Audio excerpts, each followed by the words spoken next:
Estamos reunidos aqui no dia de hoje para criar uma aventura para Tormenta 20. Se você é mestre, se você gosta de RPG, curte mundos de fantasia e tudo mais, esse vídeo aqui pode ser para você, porque nós vamos criar uma aventura no método NIMB. Eu listo aqui diversos itens, NPCs e tudo mais, e essa aventura vai ser construída através dos dados. Eu não vou ter controle nenhum sobre o que vai ser isso aqui e eu vou ter que trabalhar depois com o que os dados me derem, certo? Então o tipo de aventura, os locais, os NPCs, aliados, rivais, vilões, tudo mais vai ser decidido pelos dados, certo? Eu não vou manipular nada, inclusive vou usar aqui um rolador de dados digital para vocês poderem ver os resultados que estão saindo aqui. Mas se de repente você está meio travado para conseguir criar uma aventura aí, a mesa já está em cima da hora e você ainda não preparou nada,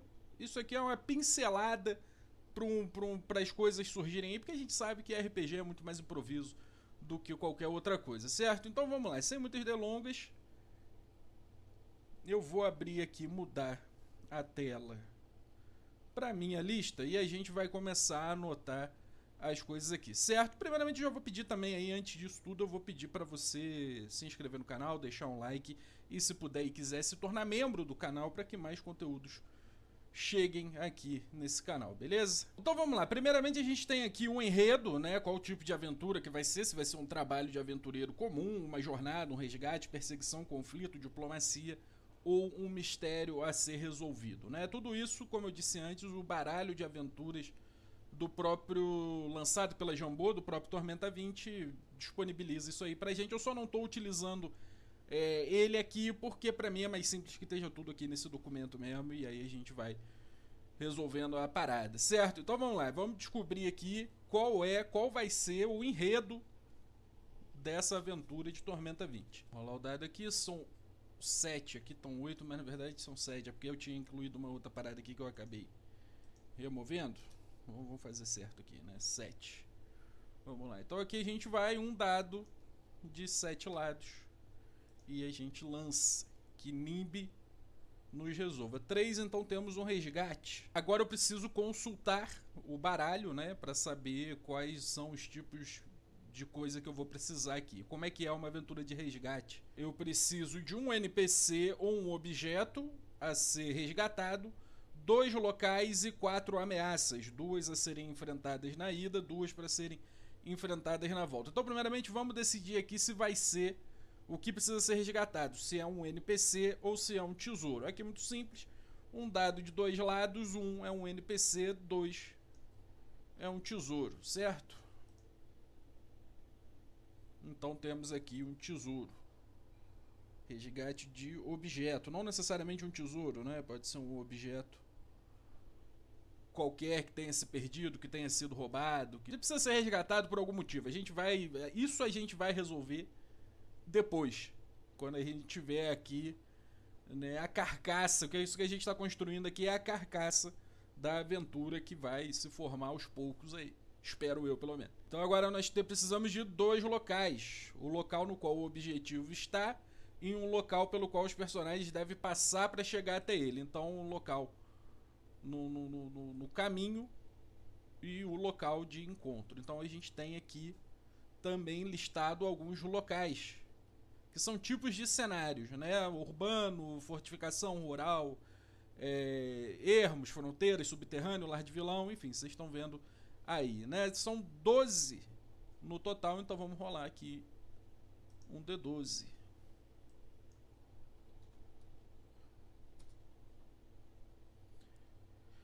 Urbano deveria ter rolado 2, né? Mas enfim, vamos lá. E vamos rolar mais uma vez para ver qual é o outro local. Divino. Divino, que pode ser um templo, pode ser uma dimensão de algum deus, uma semidimensão, uma dimensão compacta, qualquer coisa, né? Uma tenda de seguidores de alguma divindade, qualquer coisa desse tipo. E agora nós precisamos de 4 ameaças, então vamos lá, 4 ameaças, 2 na ida, 2 na volta.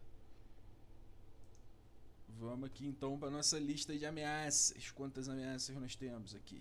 Vamos lá. Ameaças, temos um total de 36, são 4. Então eu vou rolar 4 dados de 36 lados, obviamente. E aí depois a gente vai descobrir quais são essas ameaças em si, né? Que a gente vai saber de qual parte elas fazem, né? De qual categoria elas fazem parte, e depois a gente vai ver que tipo de ameaça de fato vai ser, dando uma olhada no Ameaças de Arton. Brutos e Indomáveis, ermos, criaturas dos ermos, gigantes, puta merda, e trolls nobres, caralho, hein? Vamos aqui agora então, deixa eu botar aqui agora a câmera cheia, que agora a gente não vai precisar mais dessa lista aqui. Agora a gente vai consultar o livro, que eu não vou mostrar aqui por motivos óbvios. Pode dar um problema de eu estar mostrando o produto da Jambô, então eu não vou mostrar aqui o livro do Ameaças de Arton em si, tá? Mas vamos lá escolher agora qual bruto e indomável você vai ser encontrado aí pelos nossos aventureiros. Quantos brutos e indomáveis nós temos aqui? Quais são as criaturas listadas no brutos e indomáveis? Porque isso também vai ser resolvido pelos dados, certo? Então nós temos meio orc, orc mutante, orc xamã, sapo atroz, os tabrash, trog anão e o ogro. São 9 tipos de criaturas que nós temos no brutos e indomáveis. Então a gente vai voltar aqui rapidamente. Para rerolar esse dado aqui, um dado de 9 lados. Um dado de 9 lados. E aí a gente vai descobrir que tipo de criatura eles vão encontrar. Um 2 é um orc.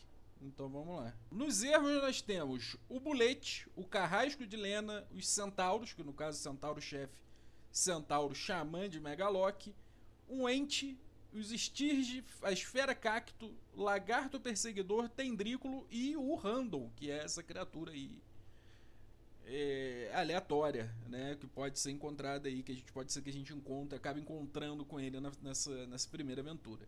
Então nós temos 1, 2, 3, 4, 5, 6, 7, 8, 9, 10 tipos de criaturas que a gente pode encontrar aqui. Então vamos para um dado de 10 lados. Vamos lançar, espero que não saia o random. Saiu um lagarto perseguidor. Lembrando que eu pretendo utilizar essa aventura para uma aventura de nível 1. E mesmo se essas criaturas que estão aparecendo aqui, se elas forem de um ND superior, é uma adaptação rápida ali, você consegue utilizar. Mesmo que talvez não seja essa criatura exata, a gente se baseia nelas para fazer uma criatura de um nível menor. E agora nós temos gigante. Gigante é complicado, hein? Gigante é complicado. E mais uma vez também lembrando que nem tudo precisa ser resolvido na base da porrada. Os gigantes nós temos Galok, que são os meios gigantes, né? Temos o Galok capango, o Galok guarda-costas, o gigante bicéfalo, o gigante das colinas, o gigante do fogo, gigante das rochas. Aqui nós temos algumas variações no gigante das rochas. Se sair esse, a gente se preocupa com isso depois, certo? E o gigante real. Temos 6 tipos de gigantes aqui. Então é um dado de 6 lados. E vambora. 6. Puta, saiu o gigante real, que é o mais pesado de todos. Então, eu acho que realmente as coisas não vão poder ser resolvidas na porrada aqui. Mas como eu disse, NDs sempre adaptáveis, né? E lembrando que esses encontros aqui, apesar de estar ali como ameaças, a gente pode utilizar esses encontros para que outras coisas se desenrolem. Não necessariamente precisa ser um combate. Trolls nobres nós temos Arcanista Fintroll, Defeituoso, Micotan, Opressor Fintroll, Perdigueiro, Protetor Refém, Cavaleiro Fintroll e Sacerdote Fintroll. São 8 tipos de ameaças que temos aqui.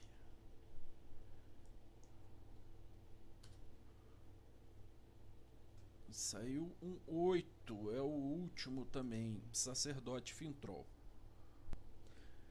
Agora é importante a gente saber também em qual local do reinado em qual local do reinado isso aqui vai se passar. Então a gente vai lá em cima na minha lista de personagens e a gente vai utilizar aqui as origens regionais que também estão aqui anotadas e listadas para a gente descobrir em qual lugar de Arthur, porque não será só o reinado, isso aqui vai se passar, certo? Essa primeira aventura aqui. Então nós temos 66 locais e nós vamos descobrir em qual local de Arthur isso vai acontecer. 17 é Kubar. Olha aí, rapaz. Então nós temos que resgatar um objeto passando por um local urbano e um local divino, e nós temos que enfrentar aí, ou encontrar pelo menos no meio do caminho, um orc, um lagarto perseguidor, um gigante real e um sacerdote fintroll. Agora que a gente já tem a carcaça da nossa aventura, a gente vai precisar lapidar isso aí, né? Eu acho que o primeiro passo aqui é a gente entender um pouco, saber um pouco mais sobre Kubar, que é o local onde toda essa aventura vai se passar. Então nós vamos aqui no Atlas de Arton e vamos aqui ler rapidamente, pegar, pincelar pequenas informações, né? Kubar, uma das poucas terras nas cercanias do reinado que mantém sua cultura ancestral. Kubar é uma nação independente e orgulhosa disso. Sua estética única, das vestimentas à arquitetura, é exibida majestosamente ao lado de peças inspiradas no continente. Fora do continente, fora das leis do reinado, protegido pelo próprio Bentos, o reino arquipélago é um ponto-chave para o comércio e a pirataria do Mar do Dragão Rei. Né? Então Kubar é essa ilha aí que foi invadida por Bielefeld, né? O reino dos cavaleiros majestosos e virtuosos, né? Tentaram aí invadir Kubar, né? Os habitantes de Kubar invocaram Bentos, né? O deus dragão do mar, que botaram ali os cavaleirinhos de Bielefeld para correr, né? Sabendo, logo quando o reinado inteiro ficou sabendo ali que Kubar estava protegida por um deus dragão, a galera do reinado desistiu, obviamente, né, de tentar invadir a ilha e rapidinho tratou de aceitar Kubar como parte do reinado, embora mais recentemente aí, né, devido aos acontecimentos que assolaram a história de Arton, né, o dragão da tormenta, a flecha de fogo e a guerra artoniana, Kubar diplomaticamente ali decidiu deixar de ser parte do reinado ali, né, tendo suas próprias leis, seus próprios governantes. Então Kubar, cujo nome oficial é União Eletiva Independente do Arquipélago de Kubar, o lema é respeite a força do mar. O gentílico, né, como se chama quem nasce em Kubar, são kubarianos. A capital é Valarur. A forma de governo é uma monarquia eletiva. O regente atual é o Kulai Huk. São 650 mil kubarianos e as principais espécies de Kubar são humanos, Rini, minotauros e tritões. E as principais divindades são Alihanna, o próprio Bentos, Lena, Megaloc, Nimbi e Oceano, né? Que eu acho que são deuses que conversam bem ali com o que é a estrutura de Kubar, né? E o brasão é um dragão azul, meio prateado, né? Ele tá metade dele tá para fora da água, a outra metade tá para dentro. A parte que tá para dentro é prateada e parece um rabo de sereia, e a parte de fora é mais dracônica mesmo, e ele possui uma coroa dourada, né? Claramente referência ao Bentos. Então é isso, a gente sabe. Então o que a gente sabe? O que isso acrescenta aí para nossa aventura? A gente sabe que Bentos é o grande deus dragão protetor de Kubar, certo? Então o que pode ter sido roubado, o objeto que pode ter sido roubado, pode ser algo relacionado ao próprio deus dragão, né? Um objeto ritualístico, uma presa do dragão, de repente, um dente, uma garra, uma escama, algo do tipo, né? Então acho que o que pode ter que ser recuperado aí é algo relacionado ao Bentos. Então nossos heróis vão estar lá em Kubar de boa, talvez aproveitando umas férias, um episódio de praia, quem sabe? Quem sabe um episódio de praia em Kubar, quando eles são abordados aí por alguém, ou eles veem ali uma agitação e descobrem que algo ritualístico, algo sagrado para o povo de Kubar, né, relacionado aí ao Bentos ou algum desses outros deuses que eles cultuam, foi roubado. Ou algo que deveria estar sendo levado para lá foi extraviado, talvez. Mas eu acho que ter sido roubado uma escama do deus dragão pode ser. Pode ser bem que o escama do dragão deve ser um negócio gigantesco, né? Mas enfim, algo foi roubado, um símbolo. Algo do dragão Bentos foi roubado. Está desaparecido. E isso está causando ali uma grande comoção entre os principalmente sacerdotes de Kubar. Agora a gente precisa entender como que um orc, um lagarto perseguidor, um gigante real e um sacerdote Fintroll se relacionam com isso, tá? O sacerdote Fintroll, eu acho que eu já até tenho aqui uma ideia de como que ele está envolvido nessa história toda aqui, mas vamos por parte. Eu gosto de deixar já os encontros decididos pela ordem que saiu nos dados. Então vai ser o orc, o lagarto perseguidor, o gigante real e o sacerdote Fintroll nessa ordem, né? 2 na ida e 2 na volta, como está especificado lá no baralho. Então vamos lá, vamos para os orcs. O que temos dos orcs aqui? Vamos para ameaças de Arthur. Os orcs são os orcs, né? São criaturas. O bando é formado por humanoides musculosos com pele verde acinzentada, focinho suíno e presas inferiores que se projetam fora da boca. Os olhos trazem um sinistro brilho avermelhado. Orcs são talvez o povo humanoide mais brutal e violento de Arton. Orcs existem em números vastos espalhados por todo o mundo. De fato, é uma surpresa que nunca tenham formado reinos ou mesmo erguido impérios. Vivem em cavernas e túneis sob Arton, tanto por hábito quanto por necessidade. São sensíveis à luz do sol, que ofusca sua visão e reduz sua habilidade de combate. Então, se os orcs vivem no subterrâneo, a gente tem aí, já que o vilão principal disso aqui vai ser o sacerdote Fintroll, a gente tem aqui já um local onde esse sacerdote Fintroll e esse orc se encontraram. Esse orc, por algum motivo, está trabalhando para o sacerdote Fintroll. Ele é um mercenário, ele é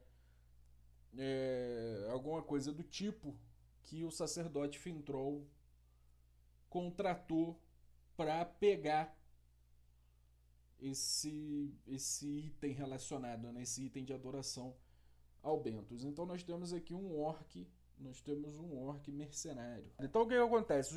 Os personagens podem estar lá curtindo o episódio de praia deles, quando de repente um sacerdote, um orc, salta de dentro de um templo e o sacerdote grita que o tal coisa foi roubado, o tal símbolo do Bentos foi roubado. E aí os heróis, espera-se, né, que os heróis aí de bom grado partam atrás desse orc e enfrentem ele de alguma forma. E aí, o que acontece? Perseguem o orc. Se eles não tomarem essa atitude por si só de ir atrás do orc, o sacerdote vai reconhecer eles ali como aventureiros por algum motivo e vai pedir a ajuda deles, né? Se eles ainda assim não toparem, teremos ali, obviamente, um incentivo com tibar, né? Vamos oferecer um pagamento para a galera. Então eles vão atrás desse orc, vão enfrentar o orc. Enquanto eles enfrentam esse orc, após derrotar o orc, eles vão ver que o objeto roubado, que não pode ser uma escama, obviamente, talvez uma lasca da escama, precisa ser algo pequeno, foi levada por um lagarto perseguidor, certo? Ele comeu essa escama, ou a escama apenas grudou nele e ele meteu o pé. Então agora eles precisam encontrar esse lagarto perseguidor que está com o objeto de adoração a Bentos, certo? Então eles precisam arrumar um jeito de lidar com esse lagarto perseguidor. Mas vamos lá primeiro ver o lagarto perseguidor para ver se ele entrega mais alguma coisa pra gente. Grandes como um crocodilo, o lagarto de escamas listradas se ergue sobre pernas poderosas com garras longas. Uma língua bifurcada faz movimentos ligeiros enquanto a boca goteja saliva pegajosa. Existem muitos tipos de lagartos em Arton, desde os pequenos e inofensivos que comem apenas insetos até grandes predadores que podem caçar humanoides. O lagarto perseguidor está entre aqueles que oferecem mais perigo aos aventureiros. Encontrado principalmente em Kubar. Porra, olha aí, que sorte, irmão. Que sorte que o dado, às vezes Nimbi sorri pra nós, né? Às vezes Nimbi sorri pra nós. Encontrado principalmente em Kubar, nas sanguinárias e na grande savana, o perseguidor alcança 2 metros de comprimento ou mais. Como outros répteis, gosta de se aquecer ao sol durante o dia para acumular energia e depois caçar. O nome vem de seu método principal de caça. Ataca com uma forte mordida, deixando ali sua saliva altamente venenosa e infecciosa, para depois fugir, evitando qualquer combate. Então é isso. Tivemos o orc saindo, correndo do templo de Kubar com um objeto místico ali, um anel, um símbolo, um brasão, um fragmento de escama. Os personagens, os heróis, encontram esse orc, resolvem as pendengas com ele, seja em combate ou não, pode ser resolvido com uma perícia. De repente, porém, ao resolver a treta com o orc, eles descobrem que o negócio não tá mais com ele, tá com esse lagarto perseguidor. O negócio caiu no chão e o lagarto engoliu. O negócio caiu em cima do lagarto, grudou nele e ele saiu correndo com a parada. Alguma coisa vai acontecer. Tô trabalhando com o que os dados me deram, galera. Alguma coisa vai acontecer que esse item vai acabar ficando com o lagarto perseguidor. Vocês terão que perseguir, os heróis terão que perseguir o lagarto perseguidor para tentar recuperar o negócio. Isso pode tirar os personagens do local urbano, levar eles para um lugar mais afastado. Como a gente tem 2 locais, um urbano e um divino, né? A gente precisa desses 2 locais, né? Então a gente pode ter esses 2 encontros do orc e do lagarto no urbano ali mesmo, sendo que a do lagarto acaba levando para fora da cidade. E aí agora a gente precisa chegar num lugar divino. E aqui complicam-se as coisas porque a gente agora tem que lidar com o gigante real. Também chamados de Kyojin e Intamura, estes são os maiores gigantes existentes, a versão humanoide dos Kaiju das sanguinárias, figurando entre os maiores seres vivos na face de Arthur. Disse que antes de avançar contra o reinado, Mestre Arsenal testou seu Kishinauros em batalha contra esses seres. Os gigantes reais vivem isolados, não formando comunidades nem mesmo casais. Como também acontece com os Kaiju, eles não se reproduzem de formas naturais. Foram criados por Megalock no passado remoto, sem que outros tenham nascido desde então. Muitos podem inclusive estar hibernantes em pontos remotos do mundo. Isso aqui já dá um negócio pra gente, né? Principalmente Megalock, que é um dos deuses mais cultuados de Kubar, e o fato dele estar afastado e em locais remotos do mundo. Então a gente pode ter um gigante real em Kubar, certo? Esse gigante real, inclusive, que os gigantes reais eles são grandes, né? Ele é colossal, ele é grande pra cacete. Esse gigante real, ele pode de fato estar adormecido em como a gente precisa ir para um local divino, em um templo abandonado, mais afastado de Megalock, que talvez esteja abandonado justamente porque ele se tornou lar desse gigante real. Se esse gigante real vai estar adormecido, se ele vai despertar ou qualquer coisa do tipo, a gente precisa decidir isso. Porque o que acontece? Vamos lá. Se eles vão perseguir o lagarto perseguidor e o lagarto perseguidor levar eles até esse templo abandonado de Megalock, o lagarto perseguidor pode, inclusive, também estar sob o controle do sacerdote Fintroll. Tá? O sacerdote Fintroll pode, de alguma forma, estar controlando esse animal que é o lagarto perseguidor. Então ele está fazendo... Quando ele viu que o orc ia cair, ele fez com que o lagarto perseguidor pegasse o item e trouxesse para ele. Esse sacerdote Fintroll, ele está escondido embaixo desse templo abandonado de Megalock. Então o lagarto perseguidor tá fugindo para lá. Né? Se os jogadores conseguirem encontrar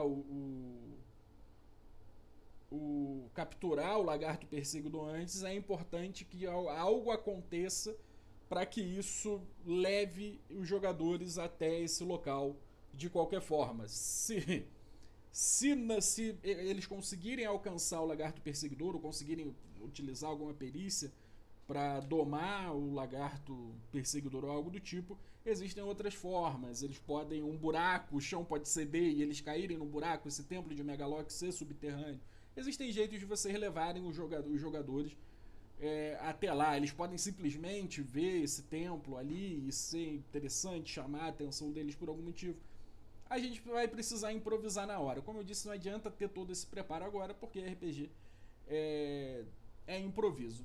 O fato é que, trabalhando tudo o que os dados me deram, vamos por aí. Perseguindo o lagarto perseguidor, ele vai até esse templo abandonado de Megaloc, onde tem um gigante real adormecido, ou pelo menos parte de um gigante real. Talvez a maior parte esteja no subterrâneo e esteja ali só uma parte. E aqui a gente pode fazer, sem ser um combate, a gente pode fazer com que os jogadores não despertem o gigante real, ou tenham que fazer com que o gigante real volte a dormir, talvez contando uma história, cantando uma bela canção, dando os pulos dele, né? Como eu disse, nem só de combate vivem os encontros. Então eles chegam nesse templo de Megaloc, ou eles caem num buraco e chegam nesse templo de Megaloc, onde temos esse gigante real adormecido ou despertando, né? Recém-despertado, talvez, que pode se tornar um grande problema caso eles não consigam lidar com isso. Passando pelo problema do gigante adormecido, eles finalmente encontram esse sacerdote Fintroll, que quer essa relíquia do Bentos, que eu acho que aqui uma lasca de escama do dragão, deus dragão, rei do mar. Faz sentido que como eu estou pretendendo fazer isso para uma campanha de nível baixo, é importante que o sacerdote Fintroll, que é uma das ameaças de ND mais alto, esteja completamente carcomido. Esteja completamente na merda. Então ele é um sacerdote Fintroll que já foi derrotado anteriormente por heróis mais poderosos. Talvez algum herói que até tenha alguma relação com algum dos personagens dos jogadores. Ele perdeu seus poderes, ele tá completamente capenga ali, xoxo, manco, capenga. E ele tá atrás ele descobriu um ritual de que, utilizando a escama do dragão, né, do deus dragão Bentos, ele pode recuperar o poder dele, né? Mas vamos ver o que os Fintroll têm pra dar pra gente também, né? Vamos ver se eles podem acrescentar alguma coisa a essa ideia que eu tô tentando construir aqui. Se outrora esses monstros degenerados eram uma ameaça apenas para os anões de Doerin, sua recente atuação na Guerra Artoniana, em aliança temporária com a supremacia purista, demonstrou o contrário. Ou seja, não presta, né? Fintroll não presta, se aliou com o supremacista e tem mais que se fuder, né? Tudo que apanhar é pouco, tem que bater até virar catavento. De pensamento similar àquele cultivado pelos puristas, Fintroll acreditam que as criaturas mais perfeitas na existência, cabendo a todos os outros seres o papel de servi-los a seu bel prazer. Fintrolls acreditam ser as criaturas mais perfeitas na existência. Os Trolls nobres governam um império subterrâneo cuja real extensão é desconhecida. Apesar de sua imensa arrogância, são planejadores ardilosos que sabem proteger seus segredos. Ainda assim, há relatos sobre vastas cidades que hospedam largas populações desses seres, situadas em profundidades ainda maiores que os territórios dos anões, raras vezes alcançadas por outros seres, exceto quando levados como prisioneiros. Embora os caçadores e feitores sejam aqueles mais frequentemente encontrados por aventureiros, a sociedade Fintroll é sofisticada e segmentada em numerosos outros papéis, sobretudo aqueles dedicados à conjuração de magias, campo de domínio entre estes seres astutos. Ou seja, então temos aí um sacerdote Fintroll, que era muito poderoso por ser um sacerdote, e que está recuperando, desesperado, tentando recuperar seu status, né, seu status quo como sacerdote Fintroll. Agora vamos ver o que o próprio sacerdote Fintroll tem aqui pra gente. Eu sei que ele é a ameaça de maior ND aqui dos Fintroll, Não se pode dizer que trolls nobres sejam espiritualizados. Quase todos são arrogantes e egocêntricos demais para crer em poderes superiores. Muito menos devotar-se a eles. Além disso, eles regeneram ferimentos dispensando curas milagrosas. Ainda assim, de forma moderada, os Fintroll cultivam uma religião baseada na crença de que foram concebidos por Megalock. Porra, então o templo de Megalock que tá lá, ele tá escondido embaixo do templo de Megalock. Se, porra, o Nimb está conosco no dia de hoje, hein? Concebidos por Megalock e Tenebra, chamado por eles Trollhaugen e Dearane, um rei brutal e uma rainha das trevas, impiedosos e sedutores. Acreditam homenagear esses deuses quando provam ao mundo a magnificência de sua maior obra, ou seja, eles mesmos. Erguem templos ostensivos para o casal divino sob o pretexto de agradá-los, mas na verdade buscando alimentar os próprios egos. Aparentemente, sem se importar muito com as motivações reais dos devotos Fintroll, Tenebra e Megalock de fato concedem poderes a seus clérigos. Estes, em retribuição, fazem peregrinações à superfície para capturar vítimas, que serão mais tarde sacrificadas em seus cultos. Resgatar prisioneiros raptados com esse propósito é trabalho comum para os aventureiros. Então aqui as coisas podem até mudar. Esse sacerdote Fintroll, que por algum motivo perdeu os poderes a ele que eram concedidos a ele por Tenebra ou por Megalock, Megalock melhor, porque a gente já tem o templo de Megalock, talvez ele esteja ali para tentar sacrificar esse gigante real que existe, que já dormia, que já vivia ali adormecido nesse antigo templo de Megalock no subterrâneo, né? E ele precisava desse símbolo do deus dragão rei, porque para sacrificar o gigante real ele precisa de algo específico, não é só, sei lá, e fazer o sacrifício de alguma forma. Talvez ele precisasse de algo divino para tentar se conectar com o Megalock, né? Um fragmento de escama de um deus dragão. Eu acho que, né, funcione como um canalizador, né? Canalizador para você tentar contactar uma divindade que te abandonou, né? Assim, ele perdeu os poderes, como eu disse, ele tá capenga, porque ele já foi derrotado por outros aventureiros de nível mais alto e agora ele é só um caquético que vai tomar um cacete se tudo der certo. Vai tomar um cacete dos aventureiros aí de nível baixo. Cara, o Nimb jogou com a gente hoje, hein? Nimb esteve do nosso lado na construção dessa aventura, né? Os dados, eles conversaram legal com a gente hoje, né? Esse toró de miolo que a gente teve aqui na construção de uma aventura completamente improvisada, tá? Inclusive, se você teve outras ideias de como utilizar essas coisas aí, nesses elementos que os dados deram pra gente, deixa aí nos comentários, né? Vamos construir vamos pegar essa carcaça e vamos construir aventuras diferentes com essa carcaça que Nimb deu pra gente. Mas eu achei que ele nos abençoou no dia de hoje, tá? Pra quem não sabe, existe o Telecat 2000, é um podcast meu com mais 2 amigos, o Paulo e a Vi, que acontece toda quarta-feira. A gente fala sobre diversos assuntos da vida, de cultura pop e outras coisas, e a gente pretende começar a jogar um RPGzinho lá também, em breve, inclusive, tá? Toda quarta-feira, ao vivo, às 8 horas. Então eu acho que isso aqui, essa aventura que a gente construiu aqui hoje, pode ser um ótimo pontapé inicial pra gente iniciar ali a nossa jornada de RPG no Telecat 2000, tá? Pô, gostei, Nimb esteve conosco aqui do início ao fim nessa bagaça, tá? Mais uma vez peço para que você se inscreva no canal, deixa o like se você tiver curtido, né? Se você tá aqui até agora, acho que esse vídeo ficou um pouco longo, acho que se você tá até aqui agora, você deve ter gostado, né? Então se inscreve, deixa o like e se puder e quiser, considere aí se tornar um membro do canal para ajudar a gente a criar mais coisas aqui para esse canal, beleza? E aí aproveita também e deixa aí embaixo o que você criou com esses elementos que Nimb deu pra gente hoje, certo? Muito obrigado pela companhia até aqui, um beijo, um abraço e até a próxima.